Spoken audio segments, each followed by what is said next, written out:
Graça e paz, irmãos. Vai comigo em Marcos, no capítulo 11. Nós vamos fazer a leitura de dois trechos. A primeira leitura, Marcos 11, de 12 a 14. Diz assim: No dia seguinte, quando saíram de Betânia, teve fome. E vendo de longe uma figueira com folhas, foi ver se nela, porventura, acharia alguma coisa. Aproximando-se dela, nada achou, senão folhas, porque não era tempo de figos. Então lhe disse Jesus: Nunca mais coma alguém fruto de ti. E os seus discípulos ouviram isso. Vai comigo agora para o versículo 20. E quando eles pela manhã viram que a figueira secara desde a raiz, então Pedro, lembrando-se, falou: Mestre, eis que a figueira que amaldiçoaste secou. Ao que Jesus lhe disse: Tende fé em Deus, porque em verdade vos afirmo que se alguém disser a este monte: ergue-te e lança-te ao mar, e não duvidar no seu coração, mas crer que se fará o que diz, assim será com ele. Versículo 24. Por isso vos digo que tudo quanto em oração pedirdes, crede que recebestes, e assim será convosco. Amém? Deixa a tua Bíblia aberta, eu vou orar com você. Senhor, em nome de Jesus, estamos para receber uma palavra do Senhor. Em nome do teu Filho amado, a boca do Senhor se abrirá, e quero, Pai, nesta noite ser canal. Quero ser canal de bênção, quero ser boca tua. Não quero entregar uma palavra, Senhor, uma palavra mesquinha, mas eu quero entregar uma palavra com autoridade e com poder. Por isso, invoco a presença do Senhor. E eu desejo de coração que o Senhor possa responder. Senhor, coloca no coração da tua igreja, Senhor, uma proteção, um livramento, uma graça. E que tudo quanto colocarmos e apresentarmos em oração, o Senhor responde em nome de Jesus. Amém. As montanhas não te pertencem mais. Quem é que tem enfrentado montanhas aí? Levante a mão. Tem um versículo que se tornou ditado: a fé remove. Quem é que já proferiu esse versículo e esse ditado por aí? Levante a mão. Oh, a fé remove montanhas, amigo. Alguém já falou? Quem crê que isso é verdade? Amém. Aleluia. Quem tem montanhas para ser removida? Levante a mão. Então, se ela remove montanha, por que as tuas montanhas não foram removidas? Eu sabia que você ia me pegar, pastor. É alguma coisa errada. A Bíblia mente? Então, por que as tuas montanhas não são removidas? A fé está pouca? Ué, mas então ficou difícil. A Bíblia diz que a fé remove. Vocês estão falando que tem fé. Quem tem fé aqui? Levanta a mão. Então por que a tua montanha não foi removida? De vez em quando a gente se coloca sem querer numa sinuca e não para pensar. A fé remove montanha. A Bíblia diz que o justo viverá pela fé. Então por que o justo não tem as suas montanhas removidas? Ou nós não somos justos, ou a fé não remove nada. Pastor, sai dessa. Vou te ensinar a sair dessa. Aqui você aprende brincando. Eu vou te ensinar que não existe montanha que suporta a fé do homem de Deus. Não tem montanha que faz frente à fé do homem de Deus. Mas então, pastor, tem alguma coisa errada. Aliás, está tudo errado. Porque esse evangelho midiático que nós temos assistido na televisão é o evangelho mamão com açúcar. é o evangelho de mercado, é o evangelho da mentira. E eu digo para vocês, essa igreja, para a honra e glória dele, do Senhor, é uma igreja bereana, uma igreja que vai na palavra e vai buscar os segredos escondidos através da iluminação do Espírito Santo, para que aquilo que está atrás do ponto e vírgula se manifeste. E hoje eu trago uma palavra reveladora para o teu coração. As montanhas não te pertencem mais, amém? Vamos começar tomando posse disso. Diga comigo, as montanhas não me pertencem mais. Quem é que tem montanhas nas finanças? Levante a mão. Pastor, tem uma cordilheira. Não é uma montanha não, é uma fila de montanhas. Quem é que tem montanha na área sentimental? Oh, Senhor! A Rebeca não aparece, Senhor. Faz uma oração ungida e reteté para lá e reteté para cá. E agora? Quem tem montanha na área familiar? Oh, pastor, tem montanha não, pastor, tem pico da neblina. Everest, é verdade, Everest. E agora, pastor, como é que nós vamos fazer? Eu vou te ensinar. Preste atenção.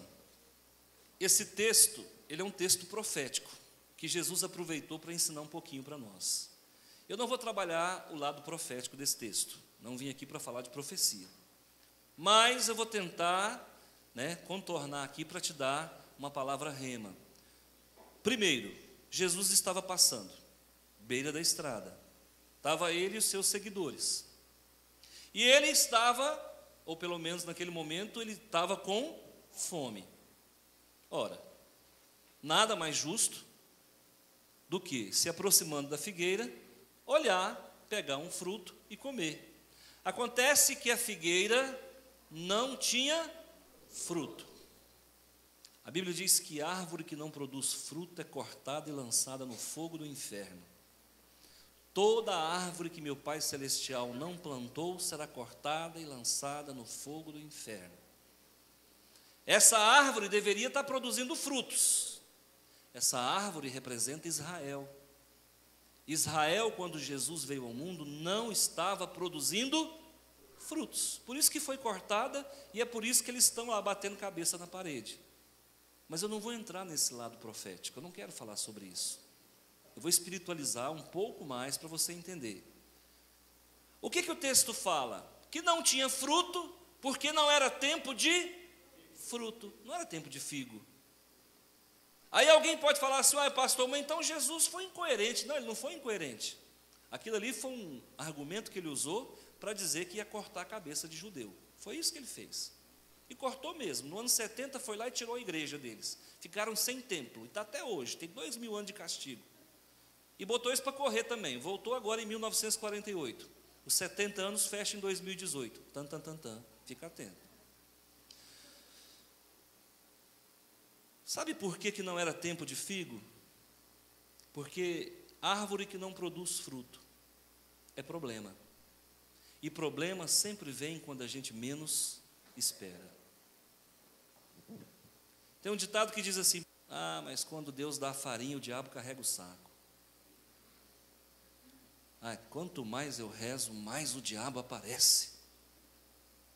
Gente, para mim dá tudo errado. Hoje eu amanheci com o pé esquerdo. Esse meu problema, o problema não é teu, filho. Esse que é o problema. Você tomou posse e registrou.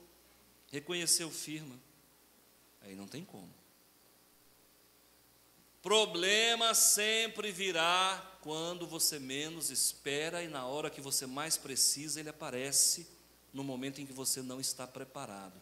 Jesus estava preparado para olhar para aquela figueira e vê-la sem produzir fruto? Não.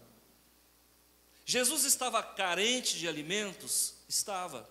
Os problemas, eles vão atingir as nossas carências.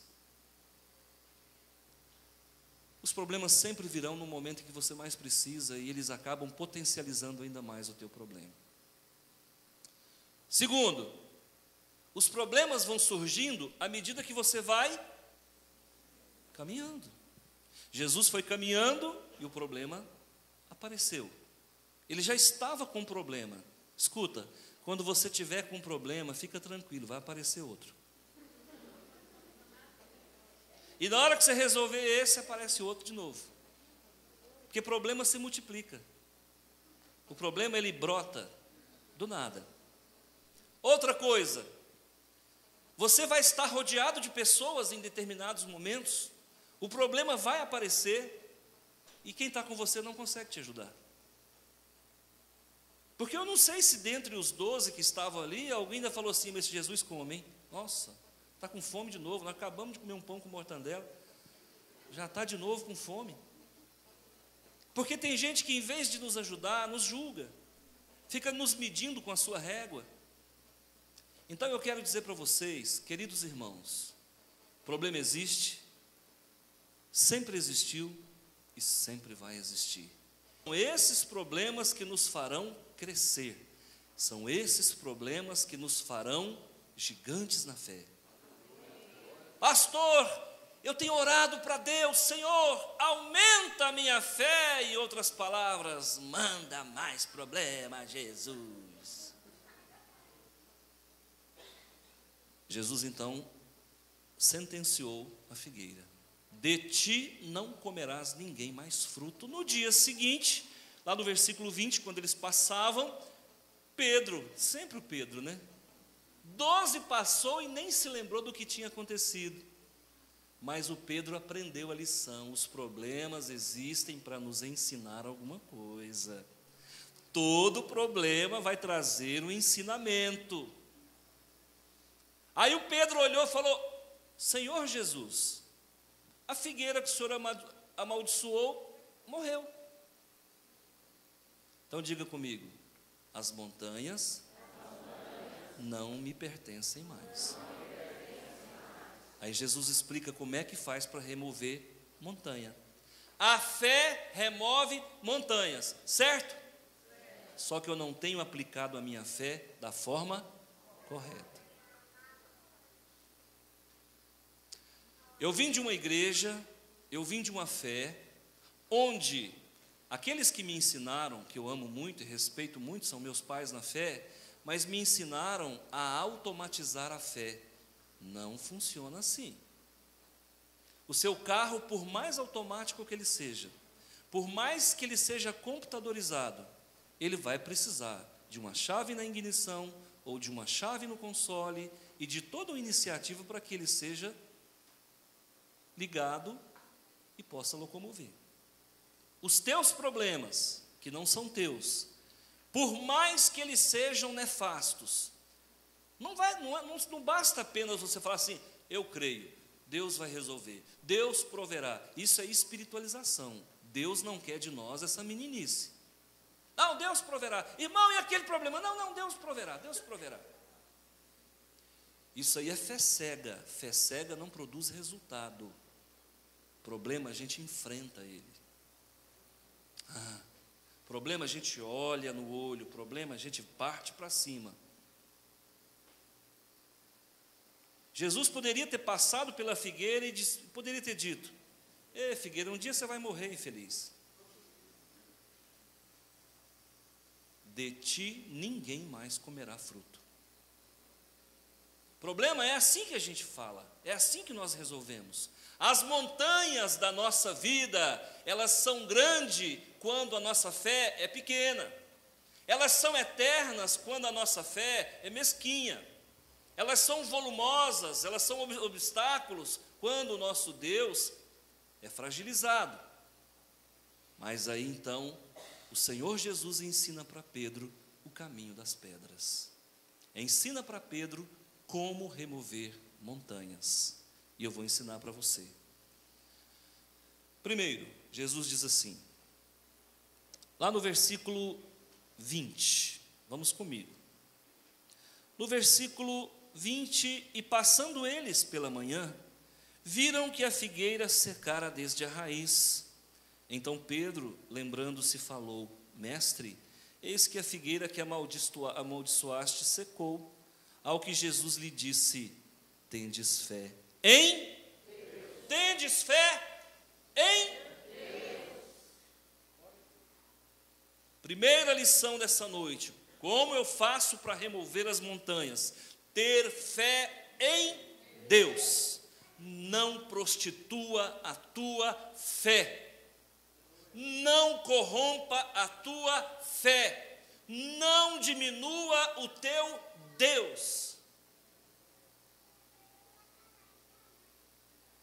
Porque tem pessoas que ora a Deus e mais 50 entidades. Não, porque Deus é muito ocupado, então larga esse Deus de lado, que esse Deus é fraco. Você está perdendo tempo com Deus que não está com nada, porque você tem que ficar pedindo para o subalterno. A fé é em Deus. Você tem que canalizar o teu olhar para o alto, é para cima. Quando você canaliza o teu olhar para Ele, você passa a olhar com os olhos dele e ver de cima para baixo. Aí a montanha se torna um mondronguinho de terra. Queridos irmãos, tenha fé somente em Deus. Não é Maria, não é José, não é Pedro, não é Tomé. Tenha fé em Deus. Existem pessoas, irmãos, que precisam de muletas espirituais, de cadeira de rodas espirituais, de gurus. A fé nossa vem pelo ouvir, e o ouvir a palavra de Deus. Quantos cultos tem a Igreja Batista, pastor, por semana? 6 ou 7. E aí, em quantos você tem vindo cultuar o Senhor? Pastor, mas eu não sou fanático, eu acho que indo uma vez por semana está bom. Isso é romanismo. Isso é romanismo, não me faz ser mais claro. Isso é tradição de cultura familiar. Isso não é a fé que Jesus expressava, porque os apóstolos não visitavam Jesus uma vez por semana, eles andavam com Jesus todos os dias. E eu estou te fazendo um convite para andar com Jesus 3 ou 4 cultos por semana. Só isso. Não estou pedindo muito. E aliás, o que você vai levar para casa é grandioso. Não negocie a tua fé em Deus com outra divindade. Não vá para a igreja estar com Deus por obrigação. Não tenha nisso um ofício pesado. Fale com Ele, olhe para Ele, canalize a tua atenção para Ele. O nosso Deus, Ele quer exclusividade na nossa vida. Ele não quer ser um Deus que seja visitado no final de semana, mas Ele quer ser um Deus que partilha contigo as tuas alegrias e as tuas dificuldades. O dia que nós aprendermos a dedicar a Ele o fruto de cada vitória, todas as figueiras vão produzir figos para nós. O problema é isso, irmãos. Nós negligenciamos a nossa fé e não temos fé em Deus. Temos fé, às vezes, no patrão. Temos fé na empresa que nós trabalhamos. Temos fé no nosso ofício. Temos fé nos tempos. Temos fé em qualquer circunstância. E Ele está dizendo: tenha fé em Deus. Quando você está passando por um problema, qual é a primeira pessoa com quem você conversa? Deveria ser assim. Deveria ser assim. Mas primeiro a gente conversa com a mulher conversa com o marido, nós conversamos com o nosso patrão, nós conversamos com um amigo de bola. Não, isso não é o que a Bíblia ensina. O teu problema, a tua montanha, você colocará primeiramente para Deus. Amém? Amém. Primeiro passo para remover as montanhas, é fácil ou difícil? Fácil, é só colocar em prática. Segundo, Porque em verdade, no versículo 23, porque em verdade vos afirmo que, se alguém disser a este monte, ou pode parecer heresia, mas comece a argumentar com o teu problema, chama ele para um duelo, chama ele para um tete-a-tete, olha dentro do olho dele e fala: problema, eu te repreendo em nome do Senhor.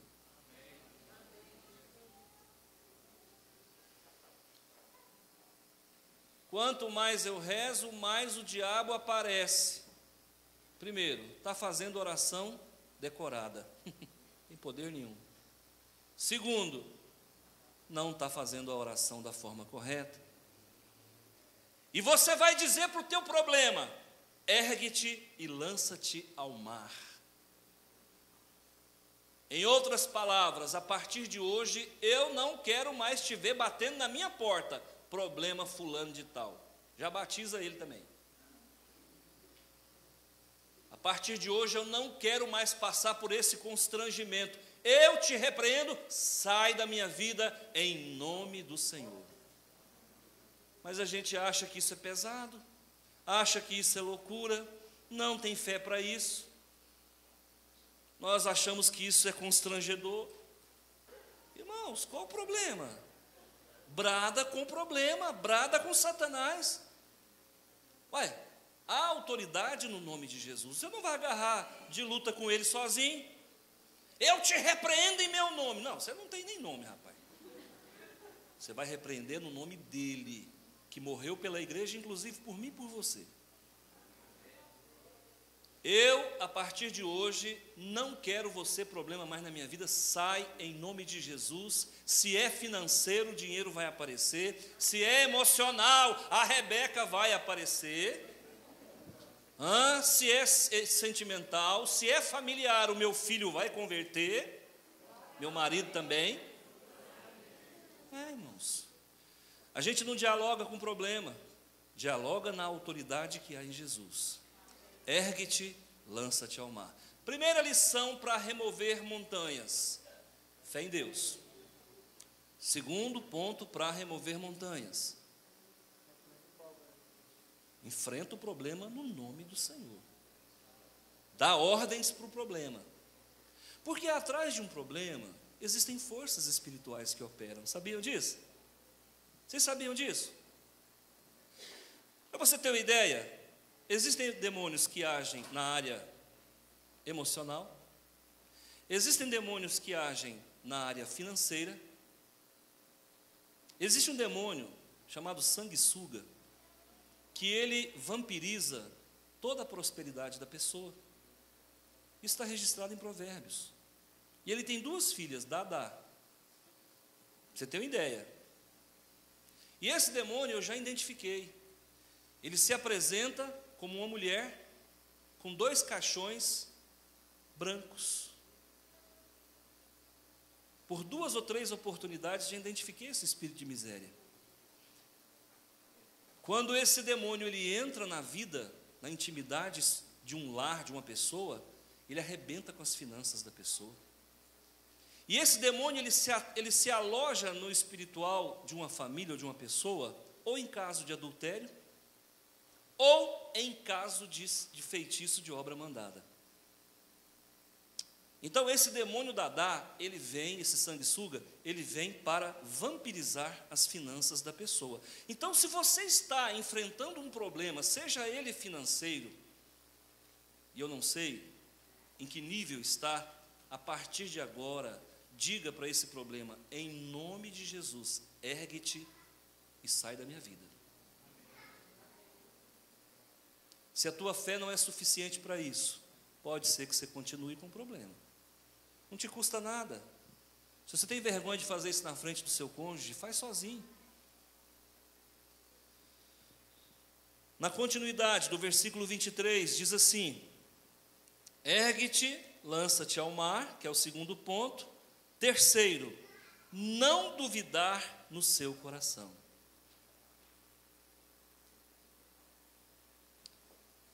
Problema, eu te repreendo em nome de Jesus, sai. Será que saiu mesmo ou não? Problema, você saiu ou não? Aí não funciona, irmão. Não, esse problema é teimoso, é capaz que ele voltou. Essa fé não expulsa nada. Outra coisa, está falando de coração, coração é a sede das emoções. Muitas pessoas, irmãos, se não curar o coração, o problema não desaparece.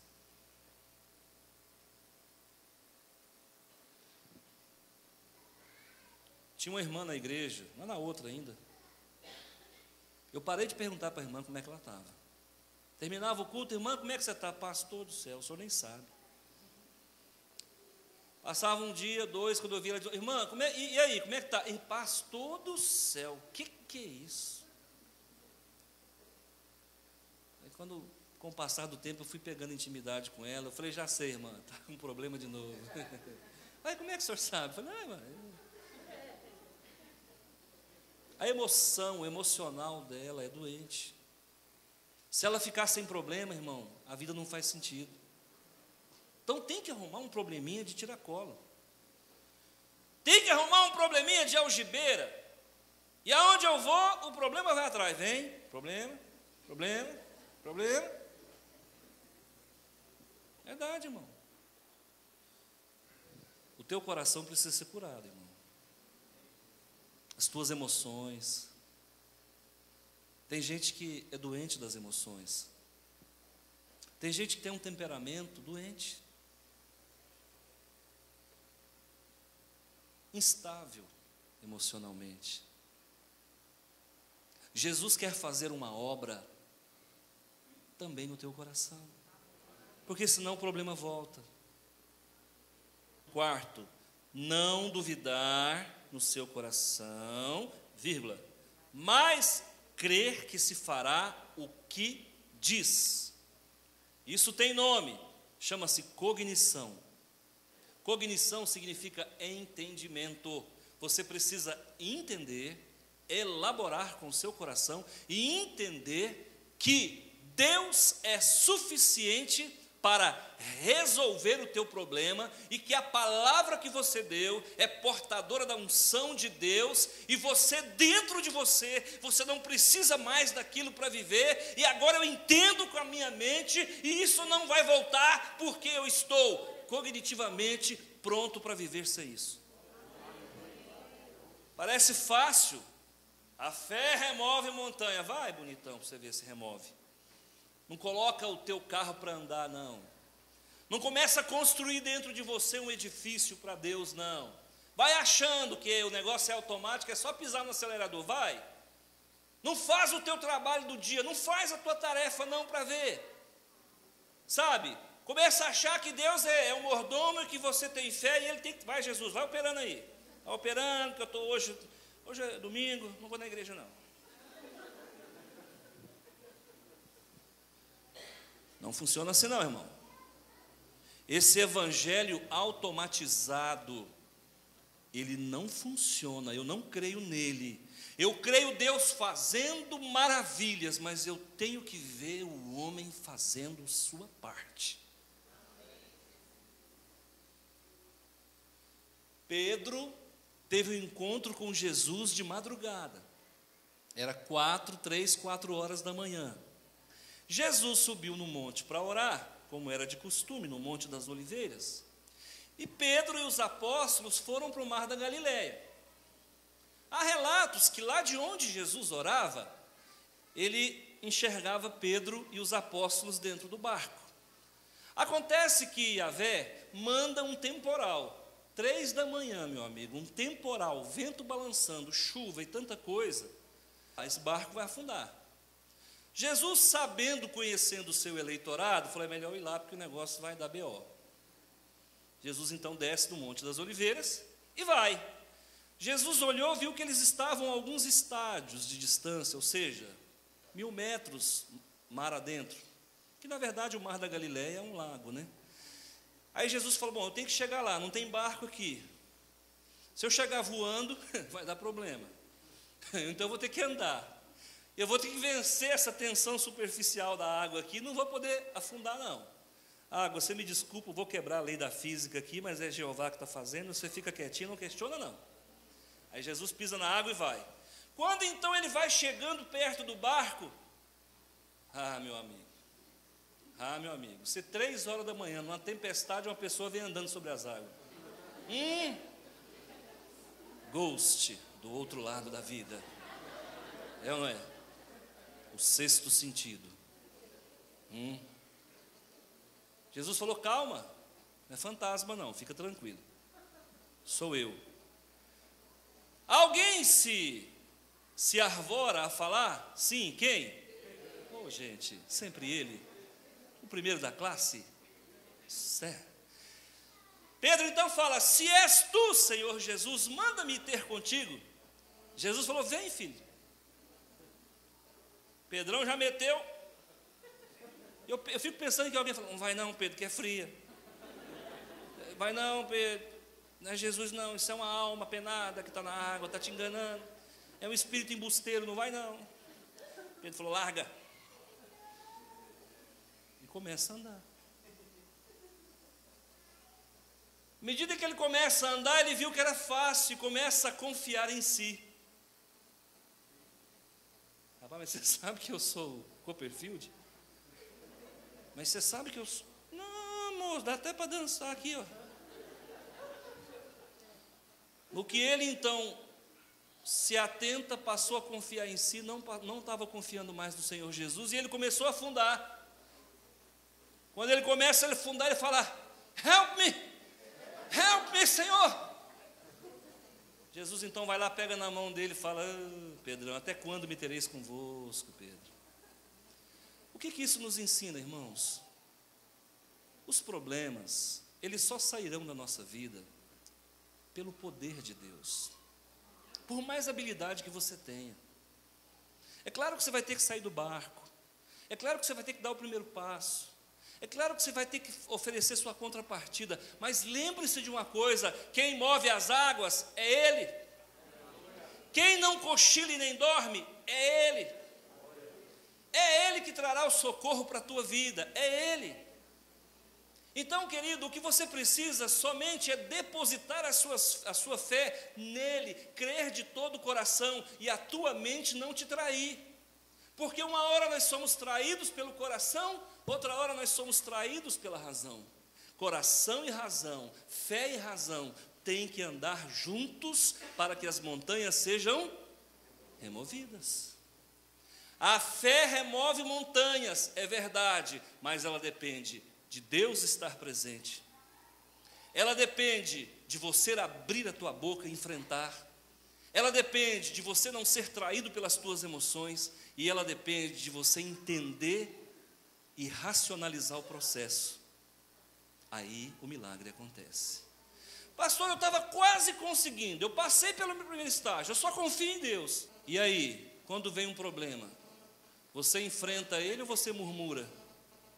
Você reclama? Aí, ó, comigo dá tudo errado. Nada funciona. Aí, tá vendo? Esse tipo de comportamento, irmãos, entristece o coração do Senhor. E tudo aquilo que você fez é desfeito. Eu estava quase conseguindo, quase chegando na linha de chegada. Faltou fôlego, morri na praia. Por favor, quem tem fé não morre na praia. Essas montanhas não te pertencem mais. Quem quer remover montanha hoje, levante a mão. Eu vou fazer uma oração, irmãos. A minha parte eu vou fazer. Pode ser que só pela minha fé você seja abençoado. Pode ser. Depende dele. Mas se você me ajudar e concordar comigo, a Bíblia diz que quando 2 pessoas concordam, Deus faz um milagre. E aqui ele diz, aqui no versículo 24, por isso vos digo que tudo quanto em oração pedirdes, crede que recebestes e assim será convosco. Mas você já passou todos os degraus. Você confiou somente em Deus. Você abriu a tua boca e foi para a luta. Você não deixou as suas emoções te trair. E o teu racional está alinhado com Jeová. Então agora abre a boca, ora, se coloca de joelho e deixa Deus operar na tua vida. E é isso, irmãos. E não adianta fugir disso, não. Ninguém vai construir a tua vitória, é você em Cristo Jesus que constrói a tua vitória. Você quer ofertar, você quer abençoar a obra, abençoa, amém, Deus vai te prosperar também. Mas lembre-se, existem coisas que é muito mais do que dinheiro. Existem coisas que é muito mais do que vir ao culto. Existem situações que vai exigir de você comportamento sadio nas emoções, no temperamento, na cognição, nas atitudes. Você não vai poder ser um dia um Davi na fé e no outro dia você ser um Absalão. Não tem como, irmãos. Ou nós focamos em Deus e andamos olhando para cima, de forma ascendente, ou então nós vamos viver uma vida de mediocridade, ficar à mercê desses oportunistas que estão aí roubando o povo de Deus. Roubando o povo de Deus. É final dos tempos e eu vou abrir a boca sim. Quem achar que eu sou julgador, que eu sou extremamente crítico, pois que ache, essa igreja é uma igreja que fala da parte de Deus. E é por isso, irmãos, que muitos estão achando que vão para Deus e não vão, porque cego que guia cego vai tudo cair no buraco. Senhor, mas em teu nome nós devolvemos o dízimo. Aparta de mim, você e o seu dízimo. Senhor, mas eu fazia parte de uma igreja de 10 mil membros. Tanto você quanto o seu líder está tudo no inferno. É assim que Jesus diz. Eu preciso ser aprovado por Deus, e para ser aprovado por Deus eu preciso trazer uma palavra que mexe no teu coração. Eu preciso ver o milagre acontecer, mas para que eu veja o milagre acontecer eu não posso passar pomada nem ferida. Eu tenho que extirpar o pus, limpar o lugar, para que a cicatriz venha e o milagre aconteça. A palavra do Senhor diz que Ele faz a ferida e Ele sara. Pastor, essa palavra é dura, mas ela cura. Então eu quero que você tome posse disso, irmão. Qual é o teu problema? Qual é a tua luta? Muda de posição. Muda de atitude. Ouve uma palavra dessa e vai para casa e fala: rapaz, aquele homem falou tudo que eu precisava ouvir. Não sai daqui dizendo, não, se meu marido tivesse aqui, gente, tudinho para ele. Não, é para você, filho. É para você mesmo. É você que veio, e é você que ouviu, e é você que será abençoado. Amém? Eu oro por você agora. Você tem fé? Amém. Feche os seus olhos, eu vou orar com você. Senhor meu Deus, quantas montanhas nesta noite serão removidas? Quantas colinas serão derrubadas? Quantos problemas serão aplacados? Quanta vergonha será evitada? Quero que você coloque a tua montanha diante do Senhor.